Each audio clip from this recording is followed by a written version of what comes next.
that better? Yeah. Okay. Pauline contacted me a while ago and said, look, we'd like you to do a presentation again this year, and we'd like you to talk about some issues around workplace safety.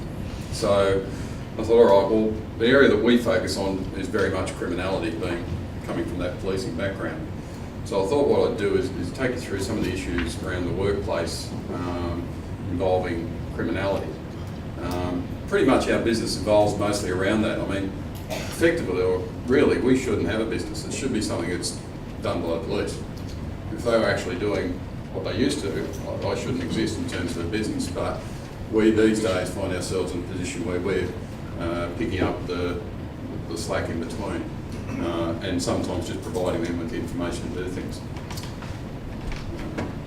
So, in terms of workplace safety, and particularly managing criminal risks, really the starting point, as it is for any risk, is to conduct a risk assessment and try and identify just what opportunities exist for criminal activity around your workplace that may impact on the safety of your workforce and also your customers. So, first thing we want to do is we'll just run you through some basic risks.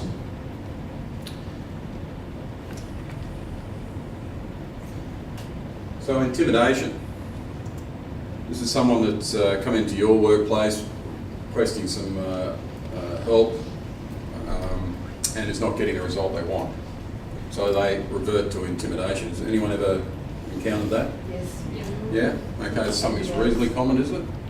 Yes. So, you know, I know where you live, I know where your kids go to school, I know where you park your car. I saw you at the shops the other day. Just something to provide a little bit of psychological intimidation onto you.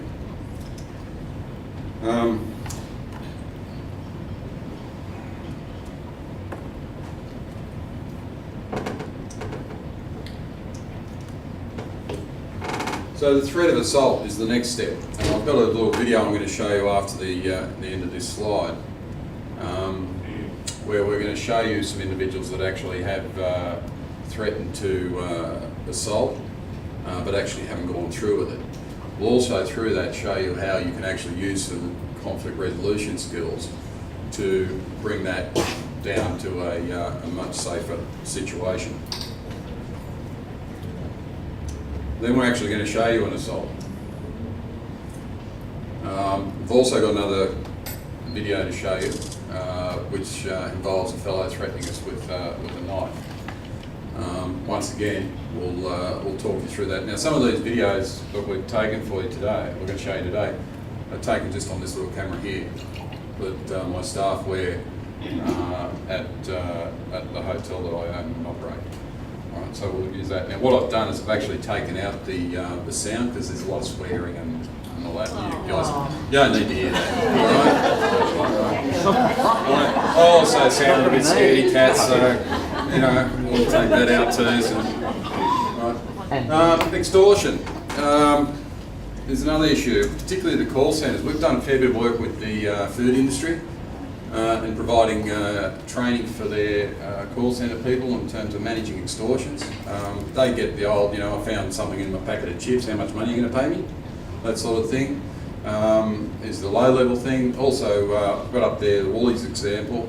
Back when I was a detective in the New South Wales Police, we investigated an extortion that occurred on Reg Clares, who used to be the CEO of Woolworths. And basically there, a fellow had slipped a note under his office door. So how good was their security? And in it said, I want $500,000 or I'm going to blow up the town hall Woolworths store. And I've also planted a hypodermic syringe in a pie in your yuppie store. That was the threat. And the thing about extortions, particularly these sort of serious ones, they're very dynamic. Once they start, they don't stop. And we have this thing called the golden hour. From the minute you become aware of the extortion, you've got to get all your ducks lined up, and you've got to start making decisions. And that's where your critical incident management plans come into place, and your critical incident teams are very, very important. These people need to be decision makers, not people that want to think about things and not make a call. In this case, we were able to engage with the extortionist. He thought he was talking to someone that worked for Reg Clares. In fact, he was talking to one of our officers and was negotiating the payment of the $500. During that, which was interesting from our point of view, we received a phone call from a mother complaining about her son getting stabbed by a syringe when he ate a pie. And it was purchased from a Woolworths store up at St Ives. Really? Yeah. So we're sitting there going, is it close by? So the challenge for us is this somebody that is working in hand with the extortionist and just trying to find out if the cops are involved or not? And what really made it difficult was she was humming and hawing about what she wanted to do. We were saying, look, bring the evidence in, let's have it, but without telling her we were the police. Long story short, this fellow made arrangements over numerous phone calls for us to drop $500,000 at a site where he was going to come and pick it up. During one of the conversations, it turns out he was making these calls from a public phone just outside his workplace, and a mate walked past and called him by his nickname whilst he was on the phone. And he's gone, oh yeah, I'm good, mate. Anyway, about that 500. All right. So that became a really crucial part of the evidence because he used his nickname. We've got that on the voice tapes, and we're able to use that when we got to court. Trouble for us is we drop the money, we've got all our surveillance people in place, he comes in to pick it up, and he then gets a bit scaredy cats and doesn't want to actually pick it up, and then drives away. We arrest him about 5 miles away, and in his pocket was Reg Clare's phone number and some heroin. So that was an extreme case. Woolies had been blown up previously, so it was real to make that threat against Woolworths. Just to give it some spice, he did insert a syringe into a pie at St Ives. All right. So managing these extortions can be difficult. So you really need to pre-plan for these things if they may eventuate. It also rolls into kidnapping. Anyone here has keys to the office that you take home with you? Yeah. So what happens if you go back to work at midnight and you turn the alarm off and you go in and you collect the stuff that you forgot and you needed to get? Does anything happen? Used to do it, but don't do it anymore. Right. Yeah, it's just, now you got a monitoring service. Like I used to do if we got a call at a council office, alarm went off, we used to go at all times the night and morning. Yeah. I don't now go, we've got a monitoring service that actually does that. So it's OHS. OHS, health and safety. Yeah. Yeah, it's good. Look, we also worked a job years ago at down near what's that little town outside of Canberra, New South Wales side, Canberra. Queanbeyan, thank you. Yeah, and the Raiders Club there, the fellow that was the CEO of the Raiders Club, he was at home minding his own business with his family, knock on the door, these blokes, balaclavas, shotties. They held his family hostage while they took him and his keys and all the codes and everything back to the club, the Raiders Club, and committed an armed robbery. So we need to actually think about what systems have we got in place to actually put hurdles in the way to make sure these sorts of things don't occur. That's what we're talking about when we're talking about kidnapping. Certainly armed robbery. I've spoken to you for years about armed robbery and we provide some training. The best way to deal with armed robbery is to avoid it in the first place. And there are a whole range of things we can do and put in place to make sure that we deflect these armed robbers off to another target. So, this is the first video. And this video is two fellows that were inside this hotel. I'm using the hotel because it's an extreme example of a workplace, not the sort of things that you guys are going to face day to day. But the smaller fellow decided that it was fair game to walk around the bar and collect the change that was left as tips for the bar staff. All right. So eventually the bar staff got on that and said, no, let's get rid of him. We removed him, and we also removed his mate. Can you turn that down by any chance? There's a fair bit of bad language. So I've actually walked over to him. He was remonstrating with the other security guard. and asked him to come over and talk to me, mate. Can I help you with the issue? So we speak for a while. He explains that his mate didn't realise that it was, the tips left for the bar staff. He was just doing his best. Turns out the guy in the yellow, the green shirt, got out of jail 2 weeks ago. So then he goes back, wants to talk to the security. Well, that's the manager that asked him to leave. And they've got real issues with the other security guard because he's the one that actually pulled them out. So this fella comes back and wants to actually start remonstrating with him some more. And he also wanted to talk to the manager. I made a decision and communicated that over the radio that we weren't going to allow that to occur because it was escalating and I didn't want to put her at risk. So then I'll walk up to him and ask him to come over and talk to me again.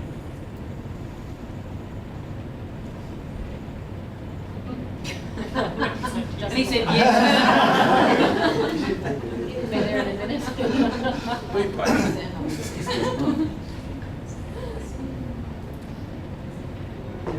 So yeah, sometimes you've got to let people vent in a crisis or in a difficult situation. And this bloke really wants to have a crack at the other security guard. Yeah. He's not worried about me at all, but at this stage I've actually moved in beside him just in case he does go.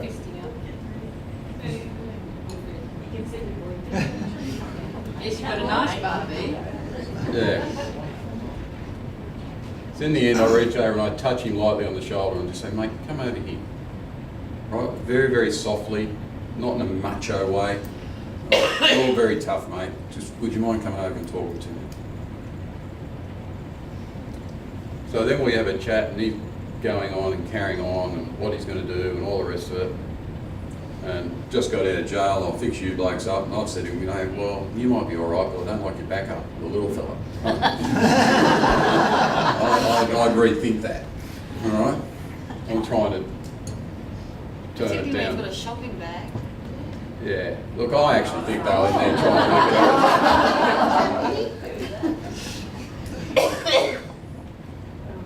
to So he still hasn't had enough, but his mate, you see his mate's bolting?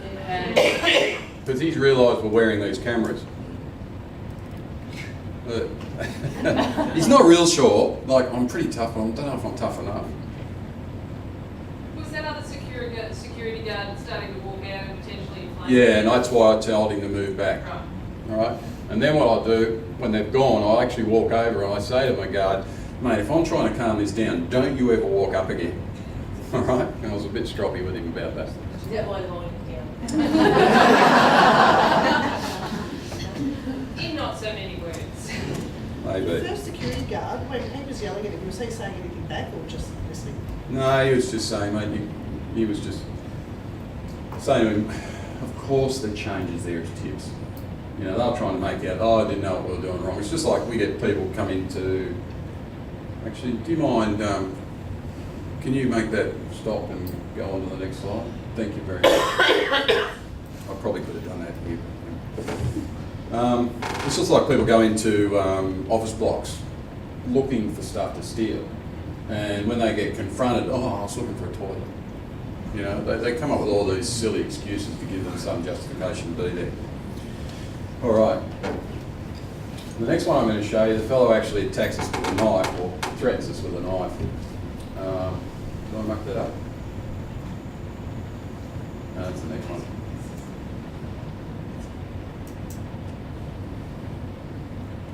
Now this guy we've dealt with before and he's actually suffers from a mental illness. So we weren't going to let him into the hotel. Dealing with people with mental illness is challenging. You just don't know how they're going to go. Most people don't become violent. But this fellow comes up, this is our gentleman, wants to get in. We said, mate, no, sorry, can't let you in before. I think he comes to our foyer. Yeah. So he's whinging about why he can't come in. We've explained to him that last time you were here you caused trouble and, I'm sorry, but we're just not worth our risk to let you in. Then a couple walk up to gain entry and we he steps aside, and you'll see, here they come the couple, when he steps back, you'll see his right hand pulls out a knife to make a threat to us. Part of the video I'm not going to show you is after he left, he came back to see the knife.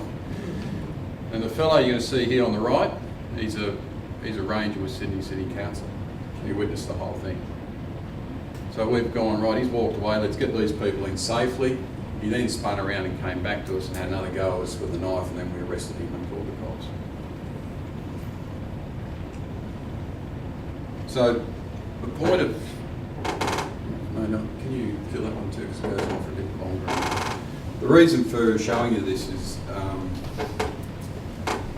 some of our conflict resolution skills, and some of the devices that you can wear, like, I'm not saying you guys are going to go to the extent of wearing this sort of thing, but there are a lot of electronic systems and countermeasures we can put in place that work for us.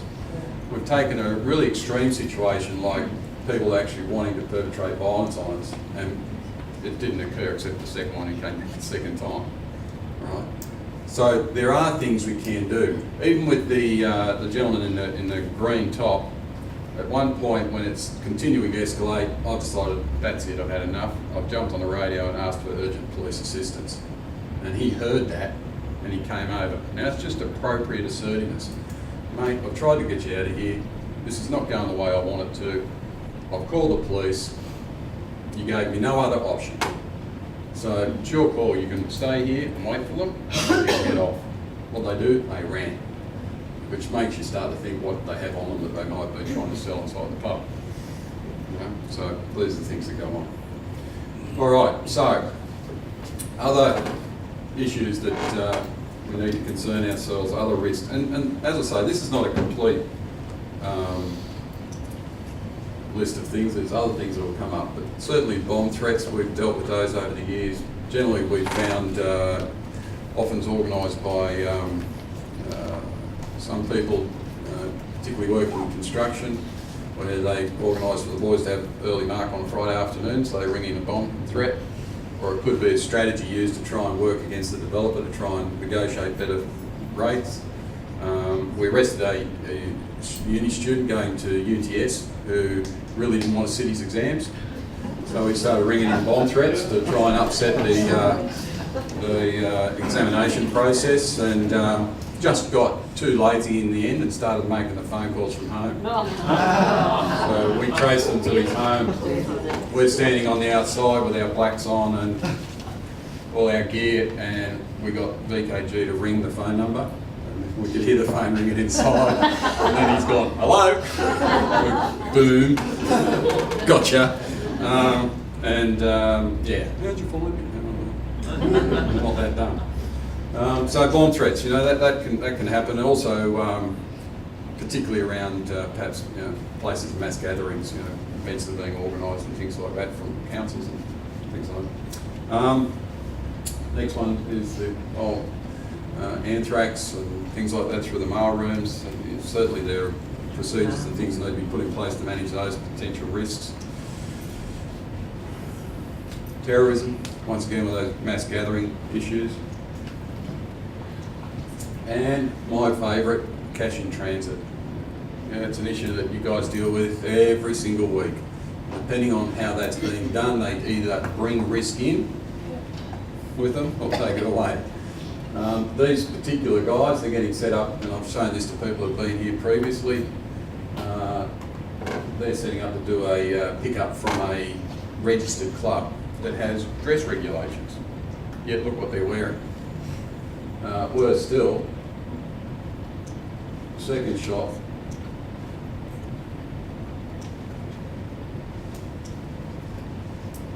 Is there someone? Are you able to push that forward for me? Thank you. One more. No, we've missed a slide there somehow.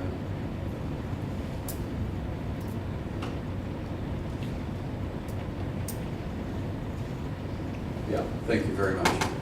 You can see there the gentleman at the back is actually wearing thongs. Now, how many clubs can you get into in thongs? So he had to wait outside, so straight away their whole security operation has been defeated. any good crook watching that would know that that's going to happen again. Because as human beings, are we creatures of habit? So that's what they would do time and time again, you can guarantee it. Okay, so assessing each of the risks, consider their likelihood to occur and what is the consequence. Let me just catch up with my notes here.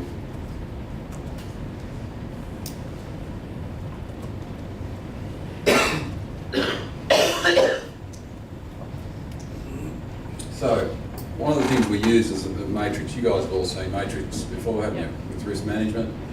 So, for the descriptors, in this case, qualitative measures of consequence, we look at 5 levels: insignificant, minor, moderate, major, and catastrophic, when we're talking in relation to crime.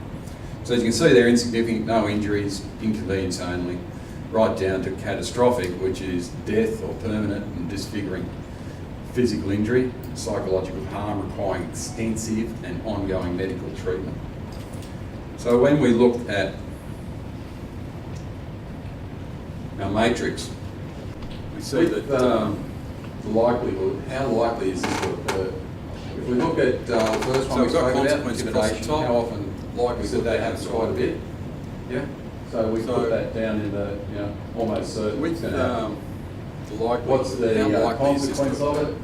If we look at the first one we spoke about, intimidation, how insignificant, often minor, moderate, major. Yeah. So we put that down in. So no serious physical or psychological injuries, minor short-term distress. Consequence of it? First aid may be required. Right? So we whacked into minor. Insignificant, minor, moderate, major. We end up with a medium level. Minor. So no serious physical or psychological injuries, minor short-term distress. First aid may be required. Catastrophic. We whack it in cause death. So when you marry these two up, so generally it doesn't matter how often it occurs. It's still, when we look at armed robbery, it's an interesting one from my point of view. Can be seen as an extreme risk. We say that even though it's catastrophic, you guys might be dealing with things like so generally it doesn't matter how often it occurs. Getting cranky and upset with you more often. It's rare than an armed robbery. Can be seen as an extreme risk. Consequences. So even though you guys might be dealing with things like now we can have an impact on a range of ways by looking at what sort of things we can do to reduce the amount of times it may occur. We can also look at what can we do to reduce the consequence, because I know that we can have an impact through on a range of robbery by resistant or threatened behaviour. What sort of things we can do to reduce the amount. So maybe through training. We can also look at making sure we do to reduce the consequence, because I know then we reduce the risk of robbery by either resistant or threatening behaviour. Therefore, getting through it safely. So maybe through training, in fact, be able to and making sure back to say behave that way in terms of the risk. Then we reduce the risk of that threatening behaviour being displayed. Therefore, very important to consider what control measures. So we may, in fact, we always start with bring it back to say consultation. Sometimes that means actually training the employees in what to look for, so they understand the process. They then go back and look at what place and come back to you with place. We always start with why we've got employee consultation. Sometimes that means actually training employees, walking the money down to the bank in what to look for. Yeah. So they understand the process. They then go back and our most junior one. Oh, Miss Nadine, they're out. Why we've got June tech got his stuff. So sometimes, we don't take that into account, but then you can look at it with our most junior one. Find a safe way to do it. Establish appropriate. So sometimes policies and procedures. We don't take that into account, but then when we look at it, maintain an incident register so we know what's going on, what's happening. Let's find a safe way to use that information to actually design something. Establish appropriate policies and procedures. What do we do after it? We develop and maintain an incident register so we know what's going on, what's happening historically, so we can use that information to actually design environmental design. Really big issue. This is the sort of thing I've had brief talking about that already. What do we do after it? We're talking about moving the customer service area somewhere else. Do we need to actually so have we actually thought that process through, and have we designed something? Really big issue. This is the sort of thing I've had people talk to me about already. We're talking about moving the customer service area somewhere else. So, Training again, have we these are all actually control thought that measures, process through? Have we supervision, designed to something? ensure that we're actually work, complying with the procedures that we put in place. A lot better. And Physical then electronic revision, procedures, evaluation, reassessing and looking at it again and again. Training What again, we do. with Sometimes control people, measures, you might have a procedure in place, but to some ensure people that are we're really actually smart to come up with a better way of doing it. So we evaluate that, reassess and make sure it's revision not and embedded, it's evaluation, still safe. reassessing and looking at it again and again. What we're doing. Sometimes people, you might have a procedure in place, Last of all, but talking people about are really critical smart to come up incident with a better management. way We of use doing the it. term critical incident So we management, evaluate others use crisis management. reassess and make sure it's We work not on the embedded, but principle still that safe. we're not in crisis. Right? This is a critical incident that's occurring, And but last of all, we're talked actually about managing critical that incident. incident management. We use the So term we don't critical incident particularly management. like the term Others crisis use management, crisis although plenty management. of people use it. We So work on the identify what principle one that is. we're not in crisis. This is a Make sure critical our incident that's management occurring, plan's but updated. we're actually managing that incident.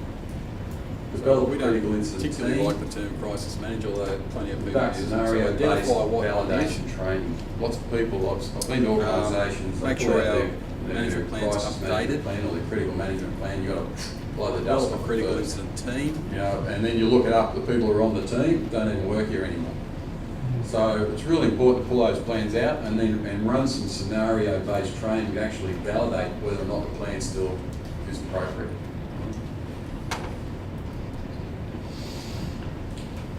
And, you know, what is a critical incident? Well, they're basically two types of incidents. Ones that impact on the individuals, like in this case, and ones that actually impact on the organisation. Critical incident, Meredith and Wagga, you know, flood. That was pretty critical, wasn't it? Yeah. Right. So, natural disasters, floods, accidents at the work site, these are all examples of them. Seriously, illness or death of a staff member or a family member of the staff or community members. And threats, assaults, violence, incidents, abductions.